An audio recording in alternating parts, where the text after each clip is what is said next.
시청자 여러분 반갑습니다. 7월 18일 토요일 손상대TV 뉴스 까보기를 시작하겠습니다. 참나라가 어쩌다 이 모양 이 꼴이 됐는지, 아무래도 나라가 미치든지 아니면 제가 미치든지 둘 중에 하나는 미칠 것 같은데 어떻게 매일같이 이성적 판단이 불가능한 이 황당한 일들만 벌어지는지 하루라도 욕을 하지 않으면 잠이 오지 않습니다.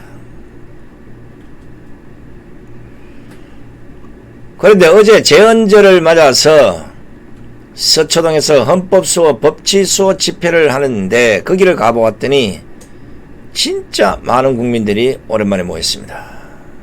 그래서 저는 또다시 희망을 보았고 아직은 미치지는 않았음이 확인이 됐습니다. 물론 우리보다는 좌파들이 먼저 미쳐가고 있는데 문제는 앞으로 어떤 일들을 저지를지 몰라서 솔직히 그런 것이 더 걱정입니다. 뚱딴지 같은 짓거리가 아니라 황당한 짓거리들을 자꾸만 해대니까 결국 뭡니까? 그 결과는 나라만 망가지는 겁니다. 지금 보십시오. 어떻게 3년 만에 나라를 이토록 갈기갈기 찢어버리고 편을 가르고 역사를 되었고 대한민국을 수리불가 상태로 끌고 가는지, 이걸 보고도 분노하지 않을 수 있다? 그건 인간도 아닙니다. 만나는 사람마다 말로는 전부 분노입니다. 뭐 이런 정권이 있어, 이거 완전 속았네, 이거 완전히 말이야 촛불 들고 지랄나더니 하는 꼬라지가 뭐 나라가 이래. 그래놓고도 막상 아스팔트로 나오십시오 이러면 나오던 분만 나옵니다. 골 때리잖아요. 아무리 나라가 개판이 되고 아무리 이 정권이 낙제 정권이라 하지만 한 국가를 지탱하는 이 법치만은 망가지지 말아야 하는데, 입법부와 사법부가 앞장서서 법치를 파괴하고 있으니 지금 대한민국은 딱 네 자로 얘기하면 무법천지입니다. 법을 심판하는 저울이 한쪽으로 완전히 기울어져서 자다가도 깜짝깜짝 놀랍니다. 마치 북한을 보는 듯한 착각까지 합니다. 진짜 감옥으로 가야 할 자들은 거리를 할보하고 다니고, 들어가지 말아야 할 사람들은 하루가 멀다고 한 명씩 두 명씩 감옥으로 가고 있습니다. 지난 6일에는 부정선거라는 국가 중대범죄 진상규명을 위해서 공익제보를 한 이종원 씨가 구속된 바 있습니다. 아시다시피 이종원 씨는 4.15 부정선거에 대한 의혹을 제기한 공익제보자로 중앙선관위에 맞서 부정선거의 결정적 증거를 확보해서 민경욱 의원에게 전했던 사람입니다. 그 증거를 국회의원을 통해 공익제보의 방법으로 언론에 공개하는 결단까지 보여준 사람이 이종원 씨입니다. 저는 아직도 이해가 되지 않는 것은 이종원 씨가 민경욱 의원에게 전해준 투표지 6장은 이종원 씨가 탈취한 것이 아닙니다. 증거도 없습니다. 더욱이 당일 투표지는 절대 사전 투표함에 들어있을 수 없는데도 불구하고 검찰은 공익제보자 이종원 씨 구속영장을 일방적으로 청구했고 판사는 결국 구속을 결정했습니다.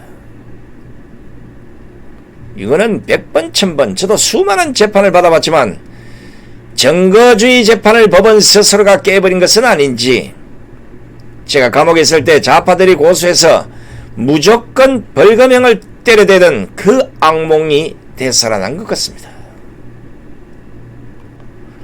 아니, 이종원 씨가 탈취했는지 안 했는지는 해당 체육관 CCTV를 확인해보면 될 거 아닙니까? 저는 이종원 씨가 구속될 이유가 없다고 보는 겁니다. 오히려 그에 상응하는 표창을 주고 보상을 해줘야 될 사람입니다. 나라가 망가져도 어떻게 이렇게 망가졌습니까?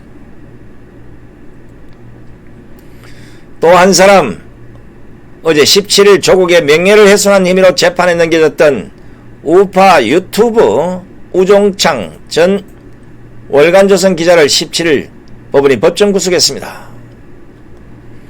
서울 북부지법 형사합의 11부 부장판사 마성영, 정보통신망법 위반 명예훼손 혐의를 인정해서 우종창 씨에게 징역 8개월을 선고했습니다. 아이고. 재판부는 우 씨에 대해서 언론인으로서 최소한의 사실 확인 과정조차 수행하지 않고 허위 사실을 방송했다. 그러면서 해당 방송은 청와대가 마치 박근혜 전 대통령 재판에 개입하려 했다는 오해를 불러일으킬 수 있는 심각한 내용이라고 판단했다. 이렇게 밝혔습니다. 야, 요거 내가 명예훼손을 고소 당할 때마다 써먹는 단어. 언론인으로서 최소한의 사실 확인 과정조차 수행하지 않고. 이 재판 받아보면 어떤 경우가 있냐면 우리가 일반 취재기자들이 아는 스트레스 기사가 있어요.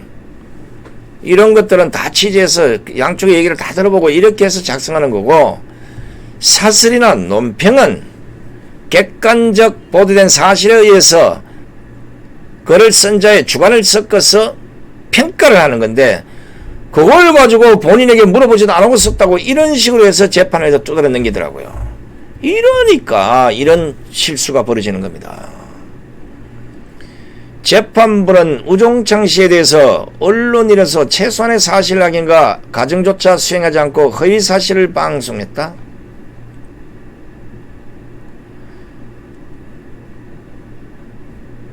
이거는요, 나중에 물론 재판을 받아보면 알겠지만 뭔가 좀, 내가 이제 검사 공소장을 잘 몰라 그랬는데 재판부가 좀 착각을 했다고 저는 봅니다. 저도 좌파들에게 수도 없이 명예훼손으로 고소고발을 당해봤지만 법정 구속까지 시키는 예는 거의 없었습니다. 우종창 씨의 방송을 보면 알겠지만 우종창 씨는 제보받은 내용이 사실이라면 이라고 가정했을 뿐입니다. 그런데도 허위사실 유포로 법정 구속을 시켰습니다. 제가 한번 정확히 우종창 씨의 그 방송에서 뭐라고 했는지 이런 부분들을 우리가 일반 그냥 이 기레기 언론들이 보도하는 거 그냥 들으면 그럴 수 있네, 뭐 이렇게 오해를 할 수 있다는 겁니다. 그래서 뭔가 정확히 내용을 알아야 잘못됐고 제대로 됐고 누가 거짓말인지 알 수 있는 겁니다. 이야, 참 큰일 났네요. 자, 우종창 기자가 자신의 유튜브에서 이렇게 얘기합니다. 이것이 사실이라면 최서원 피고인의 1심 판결이 있기 전이기 때문에 부적절하다는 게 제 판단입니다. 그리고 우종창 씨는 최후 진술에서 제보받은 내용이 사실이라면 그 만남은 부적절하다는 취지로 소개하면서 계속해서 진실을 추적하려면 시청자들의 도움이 필요하다, 이런 목적으로 방송을 한 것이며 비방할 목적으로 공공연하게 허위사실을 드러낸 명예훼손을 한 게 아니다, 이렇게 말하지 않았습니까? 더욱이 우종창 씨는 청와대와 서울중앙지법에 취재 협조문을 보냈으나 답변을 받지 못했다고 합니다. 저도 신문 기자 생활을 해보고 지금 유튜브를 하고 있지만 기성방송이나 신문사들처럼 환경 조건이 좋아서 취재 기자를 두고 일을 할 수는 없는 상황입니다. 그렇기 때문에 긴가민가하는 이런 사실들에 대해서는 직접 사실 확인을 위해서 관련 부처에 협조 공문을 보내는 정도에 그치고 있습니다. 그런데 이렇게 보내면 우파 유튜버들에 대해서는 답변도 잘 안 해줍니다. 지금 우종찬 기자에 들이댄 이 잣대라면, 이런 식이라면 박근혜 대통령 불법 탄핵 때 확인도 되지 않은 내용들을 마구잡이로 쏟아낸 각 언론사 기자들 전부 구속해야 하지 않겠습니까? 수백 가지가 넘습니다. 한번 몇 가지만 한번 들어보십시오. 당시 기레기들이 어떤 보도를 했습니까? 조작을 넘어서 완전히 왜곡 보도를 일삼았습니다. 가짜 뉴스는 그건 잼도 안 돼요. 의도를 갖고 가짜 뉴스를 퍼뜨렸던 겁니다. 박근혜 대통령을 도덕적으로 폄하하기 위해서 청와대에서 구판을 벌였다. 청와대에서 성형수술했다. 최순실 아들 청와대에 근무했다. 최순실이가 차기 전투기 선정에도 개입했다. 최순실이 대통령 전종리에 탑승했다. 통일대박은 최순실의 아이디어다. 근거자료 다 갖고 있어요. 이 수백 가지 가짜 뉴스들을 쏟아냈습니다. 박근혜 대통령이 그 당시 정신이 없어 일단 고소고발을 못했겠지만, 이런 꼬라지를 본다 그러면 우파 진영에서도 탄핵 당시 기사를 그리고 방송 내용을 모두 다 뒤져서, 관련 기자들은 물론이고 방송 패널로 나와서 이런 내용을 씨부레 제낀 놈들도 모조리 고소 고발합시다. 우리가 우파 법조인들 머리 좀 맞대 보세요. 시민단체 관계자들 머리 좀 맞대셔서 용서하지 맙시다. 왜 이런 꼬라지를 보고 살아야 됩니까? 오죽하면 이런 꼬라지를 보다 못해서 지난 2017년 2월 27일 박근혜 대통령 측 변호인 이동업 변호사 누굽니까? 대법관 했던 사람입니다. 세월호 사고 당시 대통령의 행적에 대한 소추 사유는 그야말로 악의적 유언비어에 기반한 황당한 소추 사유라고 주장했겠습니까? 진짜 열받습니다. 우파는 언제까지 이렇게 당하고만 살아야 합니까? 우파 법조인 여러분, 시민단체 관계자 여러분, 이제는 좀 나서 주십시오. 계속 모른 척하고 넘어가고 당하고 이러다 보니까 우파를 졸로 보는 게 아니겠습니까?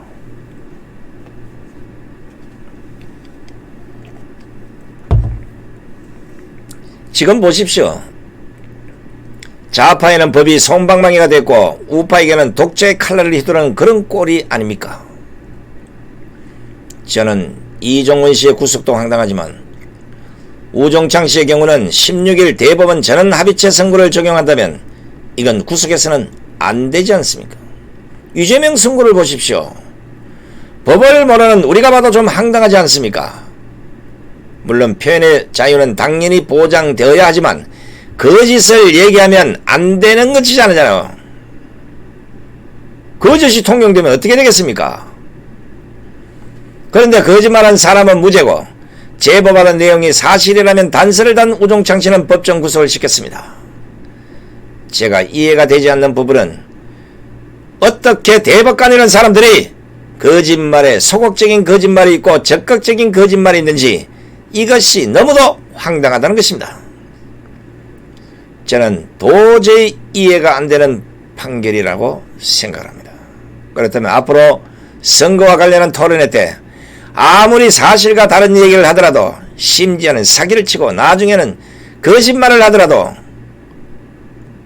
문제가 됐을 때 그냥 소극적으로 거짓말한 거다 하면 이런 식으로 다 빠져나갈 수 있는 이런 단초를 이번에 대법원이 제공한 것입니다. 아무리 나라가 좌파화됐다고 하지만 그래도 법은 중심을 잡아야 하지 않겠습니까?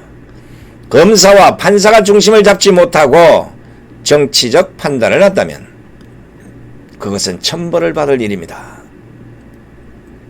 하늘이 용서하지 않을 거란 겁니다. 나중에 혹여 정권이 바뀌면 그때는 어떻게 할 생각들입니까? 헌법 제11조 1항이 무엇입니까? 모든 국민은 법 앞에 평등하다가 아닙니까? 판검사 여러분, 그런데 모든 국민이 법 앞에 평등합니까?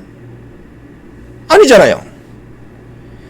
이종원 씨와 우종창 씨를 당장 내보내서 불구속 상태에서 재판을 받도록 하는 것이야말로 헌법 제11조랑을 지키는 것이 아니겠습니까? 판검사는 없어지더라도 대한민국의 법치는 살아 있어야 되는 겁니다. 끝까지 시청해주신 시청 여러분들 고맙습니다. 제가 내일 오전 9시 30분 오전 방송에서 여러분 다시 뵙겠습니다. 안녕히 계십시오.